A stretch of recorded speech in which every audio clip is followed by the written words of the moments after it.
The bubble gum? It's Pretty funny. bad. They make poison smell like bubble gum. Permeates. Yeah. This stuff affects me more than I thought it would. Okay. Great. If you keel over, I finally get to use the seat. Hey, I've always invited you to sit here. Okay. I'm ready. Ready? Right, yep. 3, 2, 1. Welcome to the Bub and Bob Show, where we have rare conversations with compelling Christians. At least that's what we're trying to do. I am Bub Coons, right over there, running the show. Bob Matosian. I am Bob Matosian. Yeah. Why don't you tell people what to do and where to go, and so I don't always have to do that.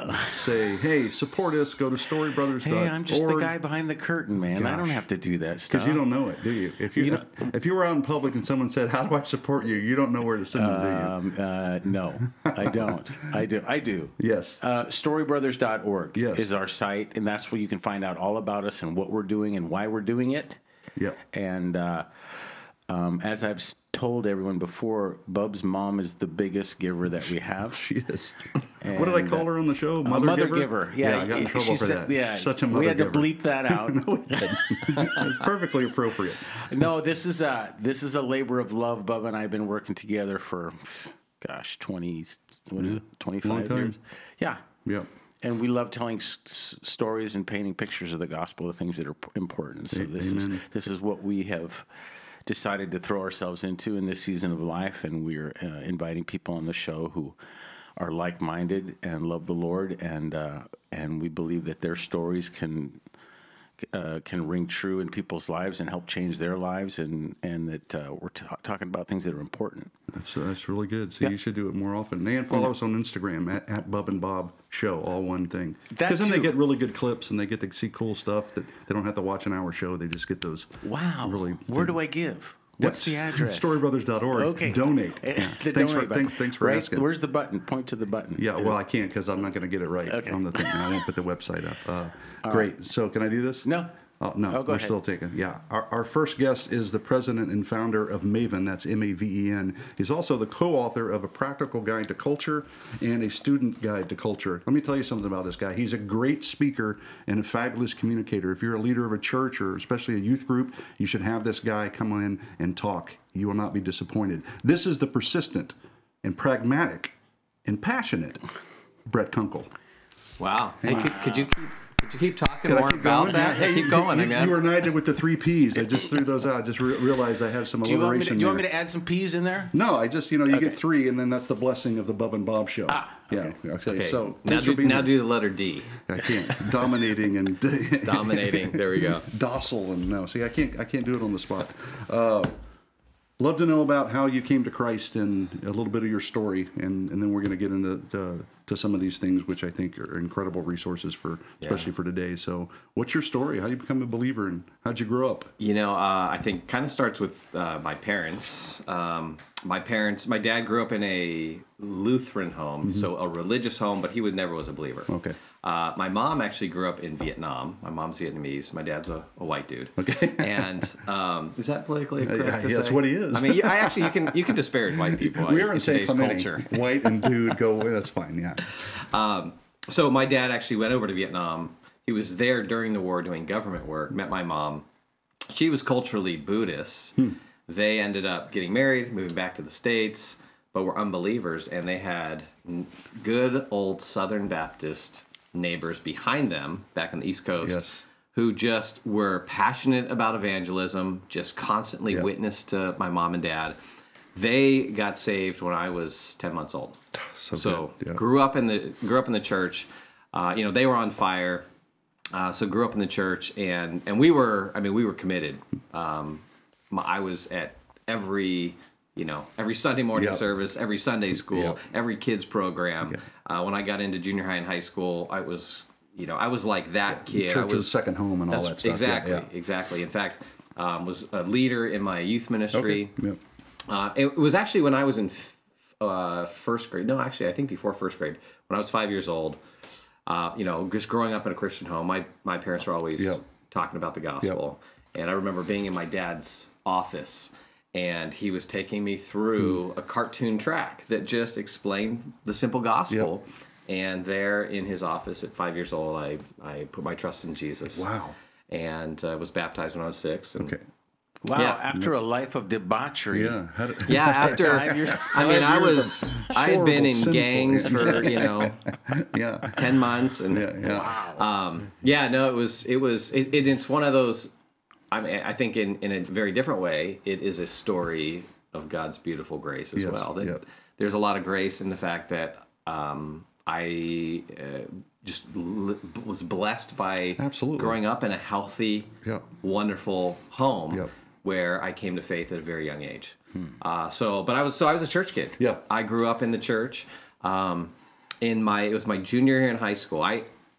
We eventually moved to Southern California. And I got involved in the youth ministry. The youth pastor became a huge mentor in my life. Okay. And he actually mentored me right into ministry. Okay. And so when I was a junior in high school, I made a kind of a public commitment to go into full-time vocational ministry. Yep. I was going into youth ministry in particular. And so that was the kind of path I was on. My freshman year in college, I was at a junior college here in Southern California. Okay. Just trying to get some credits out of the way. I took a philosophy class, kind of that philosophy throw away the 101. philosophy, but and you learned a lot in that class. I did, and I was challenged like never before. Yeah. And was blessed to grow up in the safety of the church, and was very intentionally discipled, but never really received the kind of intellectual preparation I needed. Right. And so I go off to college, and the PhD, the smart guy, the philosophy professor, he proceeds to dismantle me that semester. On purpose? Is that what he wants to do with all the people, or is it just because it's a thing to do now for sure? They just try to destroy Christians, but I think he wanted. He was not your stereotypical kind of angry skeptic. He was actually maybe the most popular professor at this junior college. He was very charismatic. He was a surfer, cool guy. Just trying to make you think. Really smart. And that's what he said to me one day after class. He said, "Look, I'm not trying to take your faith away. I just want you to think about these things." Nice. But he would challenge me directly, and he would do it in class because we had lots of class conversation. And as I gave my input in class, it became clear I was a Christian, so he would like single me out when he challenged Christianity. So you had the courage, but then even to speak out and say and just have the conversation, and that kind of stuff didn't bother you at that. Yeah, I mean, I was committed. You know, I was, and I knew that this is part of the Great Commission, and you're going to take heat. Yep. But I just wasn't equipped. Right. And so he would challenge me. There was one time in particular. We were talking about ethical systems and moral views, and he's talking about the Christian view of this absolute morality, universal standards, and he had a background in Catholicism, and he brings in a Bible and he reads some of these Levitical laws and says, okay, this seems to be a inconsistency in the application of Christian morality, because God has these universal moral laws. Well, here are laws that God gives in the Bible, but now Christians aren't following these. Yep. And then he looked at me and he goes, "Brett, okay, you're the Christian." And it was almost, it was kind of like, you got first shot. Yeah. And so it was kind of fair-minded. Yeah. And I'm just sitting there, and I'm turned flush, and I'm like, I don't know what to say. So you hadn't read Tactics yet. You didn't have. I had no idea who Greg Kokel was. I didn't know to turn the question. On the. Yeah. But. So what I would do is I would go to his office after class, and I would say, okay, I'm going to debate him. Because there's something at stake here, or there's a lot at stake. I'm going to debate him in the privacy of his office, so I don't look so foolish. Right. But I remember the last time I was in his office, and he asked me. He said, "Do you have a Bible on you?" And of course, I was a good Christian kid, right? So I brought my Bible to school. I said, "Yeah." Pulled out my Bible. He had me pull out a piece of paper and a pen, and then draw 2 lines on that paper, divide the paper into 3 columns, write Matthew, Mark, and Luke at the top of the 3 columns. And then he spent the next hour with me reading through the resurrection account in Matthew, writing down the details. Read the resurrection account in Mark, read the resurrection account in Luke, and wrote down the details, and then So you have this parallel Bible right in front of you before they were popular. Interestingly enough, growing up for the first 18 years of my life in the church, never had seen this before. No one sat down with me and did this. It was the philosophy professor. So this takes me by surprise. I grew up in the church for 18 years, the first 18 years of my life. I didn't even I wasn't even able to make the distinction between a contradiction and a difference, right? Because his claim was that these were Right. contradictions, and I didn't know the nature of eyewitness testimony. Right. And what you should kind of expect, and what are actually, in a historian's view, what are things that are marks of historicity, you know? So I just wasn't prepared. Right. And I just folded up that piece of paper, put it in my Bible, put my Bible in my backpack, said thank you, Professor Lane, and like walked out. And I remember just like trembling as I'm walking to my car. Shook your foundation. Shook my faith, sent me into a serious episode of intellectual doubt.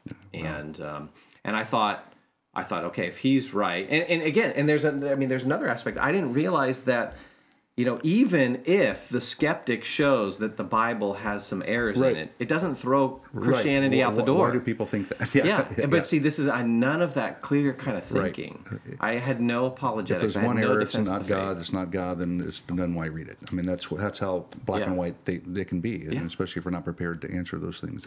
So I mean, you're hammered as a young guy. God's training you like crazy. I mean, well, I guess you could have walked away, but I mean, you had some doubt, and so what happened? So then I'm like, all right, this stuff matters. If he's right, then I think this has pretty damaging implications for my faith. So I'm going to go find answers, and if there are no answers, I guess I'll figure it out at that point. Right. But so I just went around to leaders in my church, my youth pastor, my friends, and just started asking them questions. Were they prepared? And no. I would say neither were mine. Neither were mine. Most were not. So I remember talking to an elder at our church, and I could see him getting uncomfortable as I'm like raising specific questions. He's like sweating, and he just says to me, "Well, Brett, I just have faith. I just have faith." And I thought, to an 18, 19-year-old college student who's getting hammered in what, and that's all you're giving me, like I can't take that back to class and just say I have faith. I just knew that just meant you don't know, you know. And he was communicating, which is embarrassing to say that I trust in something I don't know, and that's not biblical faith. That's that's now good-hearted man, you know, loved Jesus, but just couldn't didn't even know where to go for answers. And so there are other people who couldn't help out, and then I ran into a few Christians who said, "Oh no, look, here's a book." And I remember one of the very first books I got was from Christian philosopher J.P. Moreland, called "Scaling the Secular City." And I looked at that, and I started to try and read it, and it was so sophisticated for me at that level. I was like, "Wow, okay, I know this guy's really smart, and I'm getting bits and pieces of the evidence now." But I'm thinking, why was this never? Why did I get no exposure to this? Teaching that in in a youth class somewhere, exactly. in church, And so I discovered apologetics. Apologetics really helped rescue my faith intellectually. I had the emotional, experiential side of it already. Well, you knew. I had some rich experience with God, with the Holy Spirit, with the Christian community. And so that wasn't the problem. In question, but I needed the intellectual foundations. I needed to bring the head and heart together. Absolutely. And so by this time I was like an intern doing junior high ministry at my church, and I'm discovering apologetics and worldview training, and I'm getting very excited about this.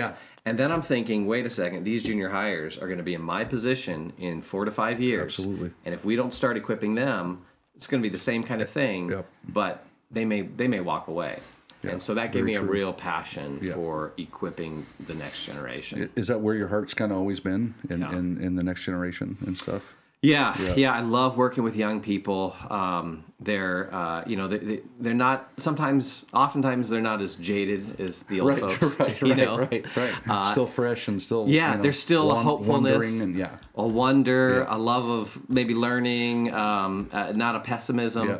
So I love working with young people, even though, you get some of the... God bless you. I don't know how you can... If you put me in a room full of junior hires, I will go into the fetal position and just curl up. There's definitely certain people that God made for that stuff. Absolutely. And God bless all of you for doing that, because you're making a difference. When did you get involved with Stand to Reason? When did that come along? So that was in 2003. Okay. I had been in youth ministry, full-time youth ministry, for 11 years. 7 in Southern California, 4 in the Denver area. Okay. And then decided, hey, I want deeper training. I just saw the huge need to equip the next generation, and also the people who are discipling the next generation, parents and youth pastors. Absolutely. And so I thought, I need to go back to school. I need to get some more training myself. In fact, I wanted to go study under J.P. Moreland. Yeah, I'm sure. And so I came back to Southern California, enrolled at Talbot School of Theology, did a master's degree in philosophy there. But in that process, joined up with Stand to Reason and really kind of started up a youth wing to Stand to Reason. How did that happen? Did you find Greg or he find you? Yeah, so when I was youth pastoring in Denver, I remember wanting to put together an apologetics conference for students in the Denver area. And I had always used Stand to Reason resources because I thought they were the best in terms of translating for normal people. And so I called Stand to Reason and said, hey, I want Greg to come out for this youth conference. And they kind of hemmed and hawed and said, well, young people aren't his forte. He thinks it's like talking to a painting. So I thought, that's a bummer. This dude's way too old. You can't talk to young people. No, Greg's a good friend. Maybe not after this. So I remember filing that away mentally when I moved back to Southern California. It was actually a big step of faith for my wife and I, and I needed a job, and I just called Stand to Reason out of the blue and said, hey, I know you guys don't have any focus on young people particularly. That's my passion, and that's what I want to do. And so, well, you made it work. So he never actually came to Denver. Not for that conference. Not for that conference. Not for that conference. He never got him out. But you followed up. Yeah. So how long? So you were there 14 years. 14 years, and it was a great 14 years. Greg was a huge mentor. Learned so much there. I think contributed some good things there too. Absolutely. We started a conference called Rethink, the Rethink Apologetics Conference. We started here in Southern California with 400 parents and youth leaders and junior hires and high schoolers, and that thing has grown to over 2,000 I know. students. I hear that every time that you put it out here. And now Stand to Reason's doing that all around the country, so it's really cool to see. Yeah, it's great. So then you broke off and you started Maven. Tell us a little bit about that. I started... just being in the world of young people, seeing the challenges that they're facing, the challenges I think have shifted. And I think the challenges are much more worldview-ish, if you will, and cultural. So, there's the professor out there that will go after their faith. There's the atheist out there. Right. But what I think we're finding in this kind of cultural moment is that it's not often the direct attack to a young person's faith. It's all of these other cultural issues. So, for instance, like the issues of sexuality. Right. So you've got now same-sex marriage. The acronym LGBTQIA, whatever you add to it. You've got those issues. You've got pornography. You just have the casual sex kind of hookup culture. Those kind of things fly in the face of the Christian worldview, right? So kids are coming to church on Sunday, they're hearing from their parents like, hey, this is the biblical view, and then the culture has all of these voices speaking a different view, promoting a different view through whether it's social media or movies or online streaming services or just a culture in general. And I think what happens is that it slowly chips away at young people's faith.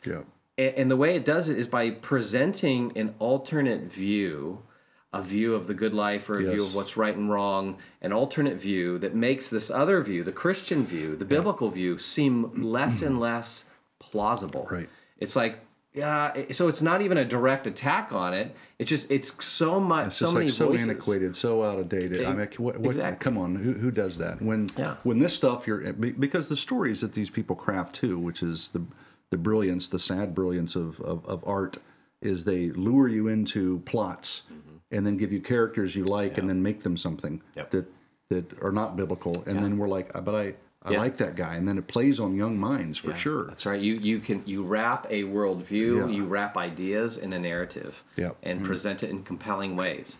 And so I think, and then on the flip side, the church is not equipping its young people. So the church says, well, this is the right view, or this is wrong, or the Bible says so.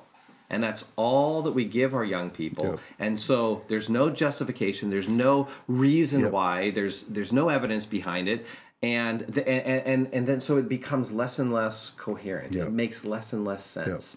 the puzzle pieces just don't fit. Yeah, and it also becomes to seem burdensome. You have freedom, quasi-freedom over here that leads to slavery, right. But then you have this thing over here that's like, I can't measure up because it becomes legalistic, and then the grace isn't there, and then you lose sight of the whole picture. I agree. That's a really great point, that it may not be a direct attack, but it's the frog in the boiling water. It's the chisel off to the side. Is that what led you to write this with John?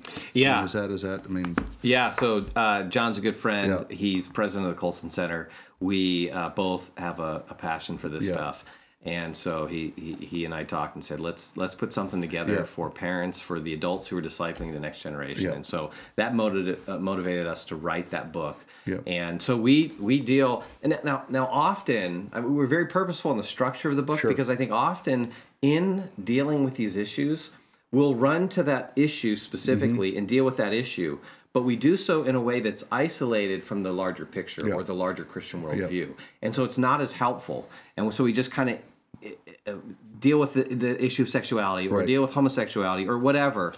And what we start with in the book is, number one, hey, what is culture? Yeah. Okay, what's this thing we're talking about navigating? And then number two, what's a Christian's relation and approach to culture? Yeah. Number three, why do we need to think worldviewishly about this? And so that's kind of the first part of the book. Yeah. And then we get into the undercurrents. In fact, we use the ocean of the analogy of the ocean as, I think, a great way to think about culture. Culture's like the ocean, right? We're all swimming in it. And we splash it on each other. We get each other wet with culture. We influence each other. But within culture, if you think about the ocean, there's some really great, beautiful parts of the ocean. So, because I think a lot of times Christians will reduce culture to it's just all the bad stuff. Right. It's culture like, is that. It's the secular. And then, it's culture secular. And so there's this withdrawal from culture. The run, Yeah, and it's actually a very reductionistic view that doesn't recognize that there is the culture making and the activity of culture building and all the things that human beings do can be pointed to as a reflection of us as image bearers, right? And that's where I think we do a grave disservice to our kids' faith by giving them this kind of hostility towards all culture. Right. All culture is bad out there. Right. And so be suspicious, be frustrated, kind of remove yourself. And we don't also help them see, no, there's non-Christian filmmakers making some incredible stuff, Absolutely. Things like that. So I think we, with the analogy of the water, we help people see, hey, there's some beautiful parts of the ocean, there's some beautiful parts of the culture, but then there's some dangerous stuff that you have to watch out for, because even though the ocean is beautiful and I love to go to the beach and I love to surf, you can die. Right? You're looking out for fins and undertones. There are undercurrents. There are sharks. There are undercurrents.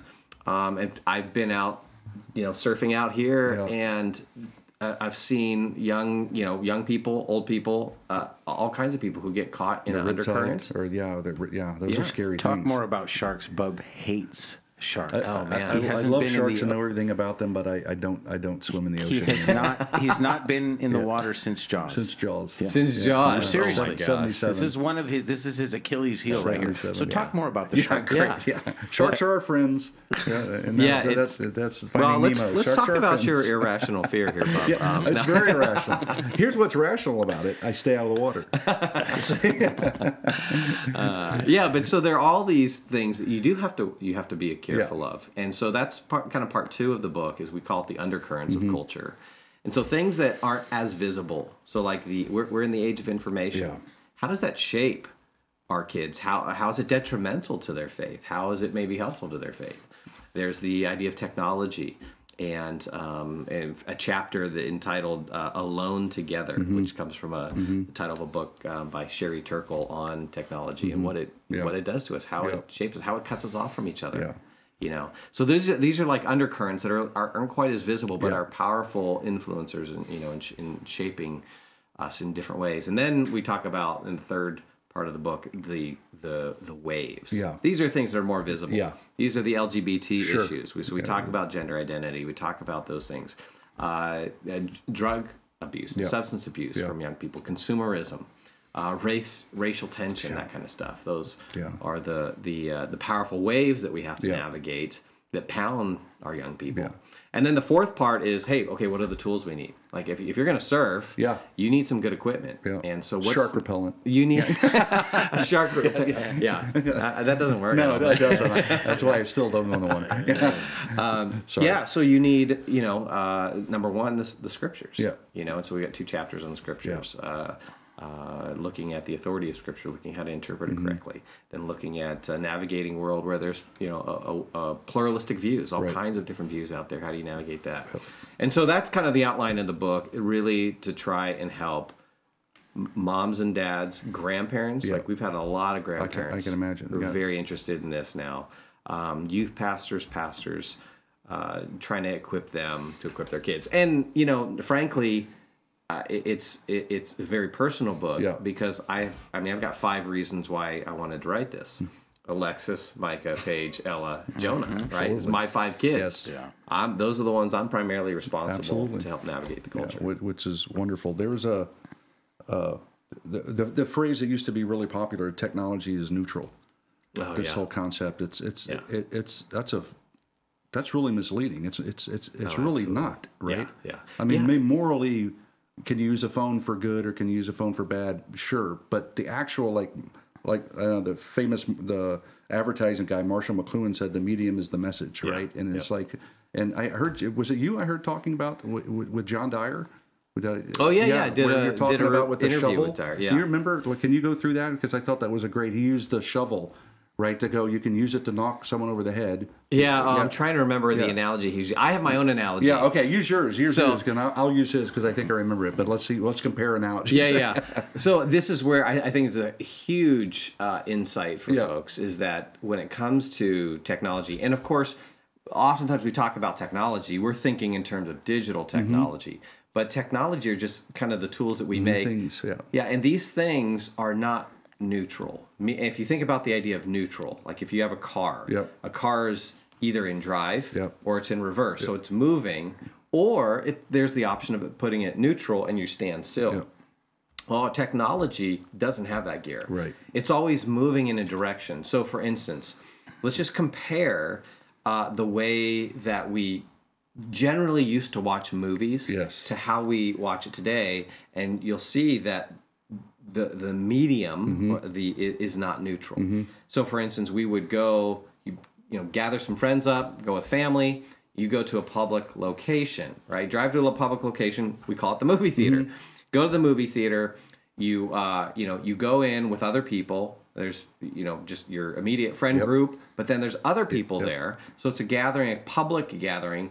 The movie's going to be displayed on the screen for everyone to see, so it's a public viewing. So there's a shared experience. Absolutely. And then you, after it's done, you take off, and oftentimes, go get a meal or something, and you talk about the movie or whatever, right? So there's this shared experience, and it's also very public. Now, how do a lot of young people watch movies? Well, they watch it on their devices, and they often have headphones on or AirPods on, and they're watching it by themselves, and it's the medium now has completely isolated them. Now, we're not saying that it's immoral, right? But we don't want to say it's not it's neutral. Not neutral. It's pushing them in a direction. So now I'm watching this. I'm isolated. It's no shared experience. So there's no community here to discuss it. I'm having this experience all by myself. So think about what that does just in terms of accountability, right? Versus something being displayed publicly on a screen. You might watch something that on a screen by yourself when no one else is kind of looking over your shoulder that you wouldn't watch publicly. It would make you much more uncomfortable watching publicly. So there's a lack of accountability. There's this isolation that happens, cutting it off from community. And so the point is that's not neutral. That has the power. It has the power to shape us just by our using it. And we, again, wouldn't say, well, maybe that's immoral, but it can shape us in ways that it's affect, something to look out for and not to fall into the trap of saying it's neutral. Because I like how you said it. It how using it actually shapes you. Yeah. Yeah, in powerful ways. Yeah. And in fact, and what we're finding with young people and the way that they use technology and the way it isolates them and all other kinds of things, the identity formation that's kind of built into the system of likes and followers and that kind of thing. The all dopamine that, and that's all having a tremendous impact on their psychology, absolutely, their emotional state, and the rates of depression and anxiety, suicide, thoughts of suicide have all increased exponentially in this younger generation, and particularly for girls. It's even skyrocketed more so for girls. There's I think something about the social media and the technology and the world of display and stuff that has a tremendous impact on young women. Well, because they look at it and they see it as a standard referent and they can't measure up to it. Yeah, and it starts young. I literally got a text message from a dad today in another part of the country. His 6th grade daughter, they gave her first social media platform, and they've already just shut it down because she's being body shamed by other girls in the 6th grade. In the 6th grade? Yeah, on a picture she posted. On the 6th grade. It's 6th grade. That's just the saddest thing. Yeah. Well, I even noticed that. I have a 3.5-year-old daughter, and we comb through everything before she watches it. But I don't catch the subtleties because I watch it and go, the meta message is clear. It's about a good thing and brushing your teeth or whatever. And then, you walk away and go do something, and then you come back, and the next day she's like in a pose with like a dance pose and go, look, I'm like, where did you even get that? I mean, even things we think are decent and watch, it's like, we can't go around shooting ourselves and looking at every little thing. We drive ourselves crazy, but it's not neutral. It's coming after you or it's building you up. It doesn't seem like there's a middle ground there. Yeah, there's so much. That's the challenge for parents and for leaders, is that literally thousands of hours of images and videos. The average Gen Zer, which is basically 20 and younger, the average Gen Zer is spending anywhere from 6 to 9 hours in front of some kind of screen over 5 different platforms. So social media, video, computers, laptop, tablets, images, smartphones. And so, we can't monitor it all. And so I think there's some things that we can do. Like number one, I think with young kids, delay all that stuff as much as possible. And this is where we're going to have to, number one, I think we ourselves, the adults, the Christian parents, leaders, are going to have to model it. But we're also going to have to narrate for our kids that we are different. I think we have to say this more often in this culture, because the culture continues to secularize and continues to take the path it's taking. If we're going to be faithful to Christ, it's going to mean that we look different. And so from the earliest of ages, I think we need to help our young people understand, hey, we're different. Because what's going to happen is that everyone around them is going to be doing things differently. They're of course they are. We're seeing adults now hand over smartphones to first and second graders. I was just at a Christian school. Just opening a portal of so sad. I was at a Christian school a couple weeks ago, speaking to the faculty there, and I was saying, what's the youngest? And there's a kindergartner at their school who's got a smartphone. So people around them are just kind of going along with the culture. And this is, I think, huge insight. One of the most powerful ways that culture shapes us is just by presenting something as normal. Like smartphones. Right? Smartphone ownership has been completely normalized. So what we end up doing is we get socialized by that. And we walk around, everyone's got a smartphone, people are buying them. So we just go and we buy them. That's just what you do. Right. That's the normal thing to do. How else am I going to live? It's what everybody does. And if you don't have one, if you've got one of those old flip phones, people mock you, right? But how many people have sat back and before they ever before they purchase the smartphone or hand it over to their kid, have really spent much time thinking about the nature of a smartphone? What are the potential ways it can shape me and my kid? What kind of doorways am I opening up by giving them this? And really thinking about the nature of this thing and the impact it can have on their lives. Nobody. Yeah. Almost nobody's doing It's that fine. in the church. It's good. Yeah. And so that's how culture affects us. It normalizes something, and we go along with it. And that's where we really have to narrate for our kids. We're different. Yeah, We're I heard somebody put it. I mean, if somebody knocked on your door and they opened it up and they gave your kid a bag of heroin, the parent would kick it out of his hand and say, "Get out of my house," because you're giving something worse to them. Yeah. I've heard it referred to as digital heroin. Right. It's like because of the addiction rates. Absolutely. And then what it does to start transforming the mind. Absolutely. Which is the opposite of what Romans would have you do. So it's competing, again, not neutral. It's kind of attacking to you. Yeah. So this one was for parents, grandparents, and youth leaders. You guys followed up with this one for the student. I mean, you must have had some success with this one. Yes. It felt like, hey, man, we're cracking. No, this the one code. really was horrible, and no one bought it. So we're like, let's try this one. Yeah, put a sequel out. We had a great response because as we talk to parents and leaders across the country, they're asking for help. Absolutely. They're not quite sure how to navigate this. Right. And so, so then we thought there's a need. Because we would have parents say, well, I want to give this to my kid. And there's good stuff in there for the kid, but there's also a lot of stuff that's directed towards parents and leaders. Yeah. And so we just said, hey, let's youthitize this. And let's reduce it down to the essential stuff that a student needs. Let's put it in a voice that a young person can relate to. And let's create a resource that parents and their kids or youth leaders and their youth group can use together. And so every chapter that's in this one is in here except for one. Okay. But otherwise, it parallels the other book perfectly. And there are discussion questions that are available. And when would you give this to a student? What kind of year in their life? Maybe, you know. And I'm guessing these are Christians or people or it's for the Christian kid. And you're like for the church kid. Sure. And I would for you. For when you were if you had these things. Oh my gosh, I wish I had that. Exactly. But I would say. Well, here's my view. I think more kids are being exposed to this stuff than most parents even realize, and at younger ages. A lot earlier than we think. I would say junior high, kind of 7th, 8th grade would be appropriate, through high school, through college. And I think that window would be a great time for students to get this book. That's great. There's something that you do that I thought was, I heard it, and maybe you were on a talk show or something, and I heard you maybe a few years ago, that you do these pretty groundbreaking things with some students, and you take them places. Oh yeah, And you drop them off. I mean, you hang out with them, you train them a little bit, then you send them like to Salt Lake City, and then you sit there and go, all right. And you invite other people's points of view in.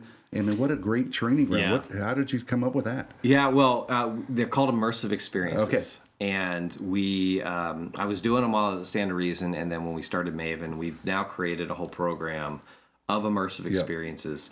And it started when I was a undergrad at Biola University, a Christian university in Southern California. And I went on a trip to Utah. And a buddy of mine who was living in my dorm said, oh, you got to come on this mission trip. We're going to Utah. We're going to share Christ with Mormons. And I thought, okay, great. So I went to the trainings, and I was getting this rich, deep theological training that I really hadn't gotten before. And then we went to Utah and had this incredible experience where I was challenged like never before. I learned so much, and it just gave me I was sharing the gospel with Mormons, and it just lit me up. And I thought, oh my gosh, this trip is amazing. This is exciting. And I've got to do this with young people. So as a youth pastor, I started doing that with my high school and college students. And then started doing it with my work at Stand to Reason, but I was the only one leading the trips. And so now at Maven, we have developed a program, this Immersive Experience program, where number one, we have 3 different trips, because the whole idea is, and I think this is probably a missing part of discipleship, really, is getting it out of the classroom, getting out from behind the 4 walls of the church. Let's get it going. Yeah. And when you do that, so you can teach your kids what we believe, why we believe it, but if it's just all in the classroom, there's a key missing piece to the training. It's forcing them to articulate how to communicate it. How to communicate it. How to talk with a real live person. Stay cool and calm and just get in there. And so we did the trip to Utah, and the focus of the trip it really is scripture and theology. I thought, hey, I could hand a kid a theology book, a systematic theology book, say, read this, and 1 out of 10,000 are going to read that. Yeah. But they need that stuff that's in there. They need that content, right? And but I realized if I take them to Utah, and we do training beforehand, but oftentimes, now some of the kids are motivated, really motivated before you go, because they know a test is coming. Sure. But sometimes they're not as motivated. So what they have to do is they have to go and get their butts kicked. Can I say butts? Yeah, is that fine? Yeah, I think so. Worse has been said on the show. They get kind of destroyed by this. That doesn't feel good. This Mormon college student or whatever, or Mormon elder, and so then they come back and. I would say they're not defeated. Yeah. They're not like, oh gosh, or they're not starting to question their faith. They actually come back and go, oh my gosh, I got my butt kicked. Yeah. All right, help me. Yeah. And they're like, where's that theology book? I know there's an answer. I didn't know it. I couldn't bring it up. Yeah. And so we'll see kids stay up till midnight, 1 o'clock, amazing. 2 o'clock, studying their Bible, studying Mormon scriptures, remembering what they got trained on. Yeah. So now the internal motivation is there because they know we're going back out the next day. Yeah. And so the idea on the trip is to do the training, but then put them in situations where they now have to engage. Yeah. Now, do you hang out and watch? Are there mentors that model and go, I saw that and stuff like that, and then and these people know you're coming.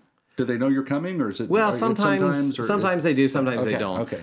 So we have a biblical immersive experience, and that's the one we go to Utah. Okay. And so we'll tour downtown Salt Lake. Gotcha. And of course, if we're working with a youth group or a Christian school, they bring their chaperones. Right. We have what we call a field guide who will guide them through that whole process and train them and debrief them. That's great. And so there's the Utah trip. We have another trip that's an apologetics trip where we focus on defending the faith, looking at God's existence and the reliability of Scripture and science and religion and those. Then you have guys come in from the other side, right, Absolutely. to present and go, Jesus is a myth, and then all these people never heard it for the first time, and it's crazy. That's right. And so we have our location right now is Berkeley. Okay, of course, go to Berkeley, of course. What's the craziest place? Take that. And we're developing an East Coast location. Okay, but the idea is. Find a place where people will come, talk to the kids, and so we've developed a number of good relationships with atheists in the Bay Area who come out, and we're like, all right, thank you, it's like have at the kids. It's boot camp. It's boot camp, and it's your first year of infantry where you're out on the grounds, and that's right. But you're safe. Yeah, at that point you're still safe, and you can learn. It's great training. It's just a great idea. That's the thing. Like parents and leaders need to realize young people they're going to get these challenges. Yes. Unless you're locking them in the basement and whatever, they're going to get these challenges. So much better for them to experience the challenge when they're with us, where then we can debrief and train them, rather than when they leave home and they're 1,000 miles away at college by themselves and they've lost all that community. Yeah. Like I want to be the first one to expose my own kids to atheism before the atheist professor does. You're going to hear this, and you're going to hear. In that way, we inoculate them. Exactly, and we prepare them for these challenges. Train them at least. I love that.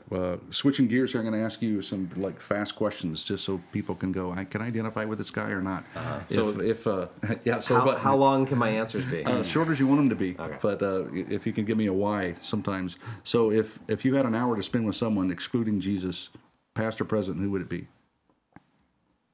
Oh gosh.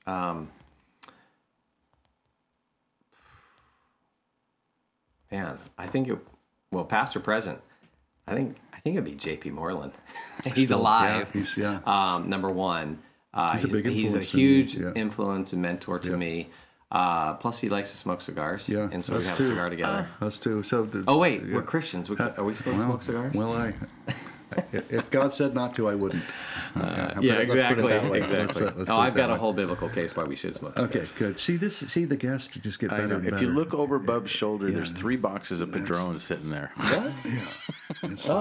That's how we end every show, right? Hey, stick around. If you don't have a place to go, then we're going to do it right after that. That's a great answer.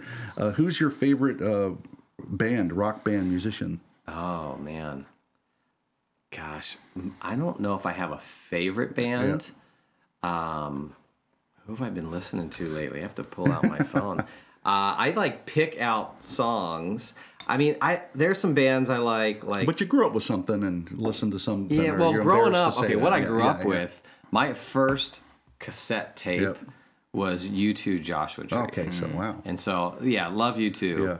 I like bands like, the Strokes, the Red Hot Chili Peppers, and oh gosh, who else? Trying to think who else I have on my playlist. Those are good enough. That's good. That's it. I'm starting to know you better really fast. Okay, who's your We've learned a lot in the last 30 seconds. You can learn so much. MGMT. Yeah. I like MGMT. Who's your favorite actor or actress? I like Brad Pitt. Yeah. I think he's just so many different roles. Yeah. And I think he's just a really good His actor. latest work. I mean, let's talk about his latest work. Can we talk about that? Yeah. He had the best line in any movie after 10 years. That's all it was. Yeah. That was it. And he's the coolest actor. Yeah. He's good. He's won the Oscar too for supporting actor. Okay, we do this thing at the end. Well, before we do that, tell us where we can go to get your resources, to follow you, to support you. Yeah. Where can we go? Tell us about the podcast. Yeah, so our organization is Maven. Yep. Maventruth.com is our website. People always ask us, well, what's Maven stand for? Yep. Well, Maven is actually, it's a Jewish word that refers to someone who's knowledgeable and seeks to pass that knowledge on to other people. Love it. Yeah. And that's what we want to do for the next generation. So if you go to maventruth.com, they can find out more about us, find out about our immersive experience trips. We also have a parent podcast where my wife and I just offer it as a kind of mentoring. How do you raise kids in this cultural moment? Yeah. So that's available there. And then the books, any Christian bookseller, Amazon, good place to get them at. Great, good. We do this thing at the end called One Thing. You have one thing. You have under a couple of minutes to talk about one thing that you look in that camera and you give a life lesson or something you would encourage someone with, and you only have this amount of time. What would you say to them? It can be worldview-ish. Yeah, I like that. Viewish. I do. He invents words. I know. Read some of the stuff. There's words that he invents that go. Can it be Jesus-ish? Sure. We hope if that's where it goes. So we live in a culture that's very challenging. I think a lot of Christians feel like this cultural moment is pressing in on them. It's challenging their faith. It's challenging the faith of their young people. And I think there's quite a bit of anxiety for a lot of us. There's worry. There's fear. And what I also hear from a lot of Christian parents and leaders is some despair. And I want to just say that despair, number one, is just a bad strategy. But despair, number two, is not an option for those of us who follow Jesus. Mm-hmm.